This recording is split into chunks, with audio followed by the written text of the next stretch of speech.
Oh, yummy. And now, let's go and plant some vegetables. In May, there can be a late frost. Some vegetables are a bit hardier than others. They can handle low temperatures, but other vegetables, if they experience a late frost, can be destroyed or damaged. Now, certain plants can be planted at this time of year. Leeks have got a very long growing season.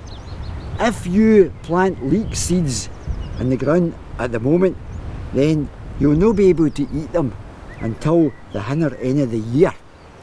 But you can bring the maturity date for it a bit by growing them in pots in the house, or a greenhouse, or a polytunnel, or a cold frame.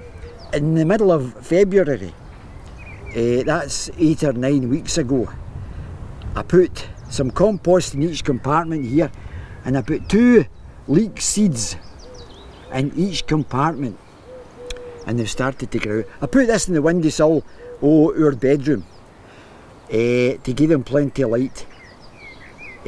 So what this represents is 8 or 9 weeks of growth. And now I'm going to transplant them into the soil.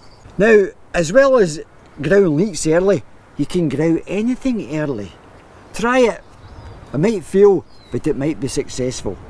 So, let's get these in the ground. As you can see, I've already planted a row of these to show you how it'll look. Now, to carry out this leek transplanting, you'll need several simple items of equipment.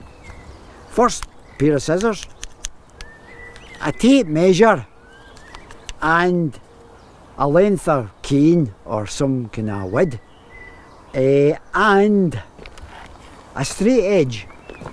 Here's my straight edge. Right, now, if you read a gardening book, it will tell you that leeks should be transplanted 6 inches apart in a hole 6 inches deep. That's the purpose of this rod here, is to poke a hole 6 inches deep. And I've measured 6 inches from the end, and I put a bit of green tape on. So that gives me a measure between the leeks and a depth measure. I get my straight edge, make sure that it's straight. That's the straight edge. The rows of leeks need to be 12 inches apart, a foot apart. That's 12 inches, and that's 12 inches. Just as the gardening books say, that line is 12 inches apart. Oh, look at that, beautiful. And now I'm going to use this dibber to start poking holes in the soil to accommodate the leeks. Now, I should tell you this. If you try and poke a hole in dry soil, then it'll just cave in. So the soil needs to be a bit wet. I wetted this last night, so it's wet, and when I put the dibber in, I get a nice clean hole. Measure 6 inches between. That's 6 inches, 6 inches deep, and 6 inches between the leeks. Remember, it's agriculture we're dealing with here. It isn't engineering. Engineering is dealing with thousandths of an inch, and this isn't engineering. Now, I'll make holes along this line, so take your time and enjoy this. There isn't any rush. This is the compost coming out with the plant. Rub off the compost, and you can see the roots here. Take your scissors and just trim the roots. Ding. Carefully plop it into the hole. Shove it right down the 6 inches. right down. I think that's at the end. You very gently pour the water in the hole in which the leek is in, right? Just crumble the sides with the earth down into the hole, very gently. You've got to do this very gently. Just continue using your dibber, making the holes, cutting the roots, plopping your leeks into the holes and watering them gently, and they should be fine. Don't worry about it, leeks are pretty hardy. It's difficult to make them no grow. Now I've got about 90 leeks here which I'm going to transplant, and I think that the rows will stretch down to about here, maybe 5 or 6 feet. Now I'm going to tell you, it's important to cover them up with a net, give them some protection, because a cat could come in here at night and find this ground very attractive. So this is how I do it. I get a big tube like this, bendable, stick it in like that. I'll stretch away down here to cover all the leeks. Maybe put in another 3 or 4 bits of this and put a net over it. And they'll be nice and cosy and nothing will bother them. Now, an alternative way of growing leeks is to grow them for seeds. Growing vegetables for seeds is very economic. For example, I got this packet of seeds for 29 pence, and it says in the back it will produce 300 plants. So that's 300 leeks for 29 pence. Excellent. Now, let's have a wee shot at planting some onion and shallot sets. Well, this is the onion sets and the shallot sets. Now, this is how they come on the shelves of gardening centres. This is 50 Stuttgarter Giants, they're about £1.50, and 50 Carmens, excellent for salads. This is 10 shallot bulbs, red gourmet shallots, and this is mixed shallots, 10 bulbs.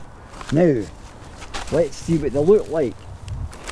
All the instructions for planting and growing are on the back, so if you follow these instructions, you can't go wrong. It says you should plant them 1 inch deep, 5 inches apart, and just leaving a wee toty bit of the bulb sticking up in the soil so the sun can shine on it. There, and they haven't started growing, so that's great. There's one there. Now, as you can see, there's a wee pointed bit and a wee hairy bit at the bottom. That's the roots. You plant them in the soil with a wee sharp bit sticking up to the sky and the wee hairy bit sticking in the soil. There's another one there. The sharp bit sticking up to the sky and the wee root bit sticking into the soil. This is the shallots. They're the same. The pointed bit sticking up to the sky and the wee hairy bit sticking into the soil. That's where the roots will develop from, and this is where the leaves will develop from. They're a lot easier to plant, less time consuming than transplanting leeks. The first step in the process is to get your straight edge. This is just a guideline. Yeah. And as the instructions say, these sets have to be planted 1 inch deep and 5 inches apart. So, let's begin. This is all you do. You just shove them into the soil like that, leaving a wee bit for the sunshine to see, and firm the soil round about the bulb. That's that bulb in place. That's how it should appear, with a wee bit sticking out the soil. And it says in the instructions that you should plant the sets 5 inches apart. So that's 5 inches. Just press it into the soil and firm the soil round about the bulb, leaving a wee bit sticking up. If you want to be precise, you can measure all the positions of your sets exactly, or you can get an idea just by your eye, the distance between the sets. For example, I think that's about 5 inches there, without measuring it. There you are. We're not working with engineering measurements here. There you are. So easy. I've planted almost a row now, and I've got 110 to go. So I'll just carry on like this, measuring 5 inches, and I'll make the next row 5 inches from this row. So all the onions are 5 inches apart. There you are. It's just the same process for every onion set and shallot bulb. There. Now, tonight I'll water all these plants and give them a wee drink, and that'll set them on their way. Now, one final point I should tell you. It's very important, once you've got all your onion sets planted, to protect them with a net, just like it's important to protect the leeks with a net, because if you don't, a cat might come in here and start scratching up your bulbs, but it's more likely that birds will come down and pull out your bulbs and scatter them about your garden. If that happens, collect them and just stick them back in the soil. But if you protect them with a net, then that won't happen. So thank you, and I hope I'll see you the next time.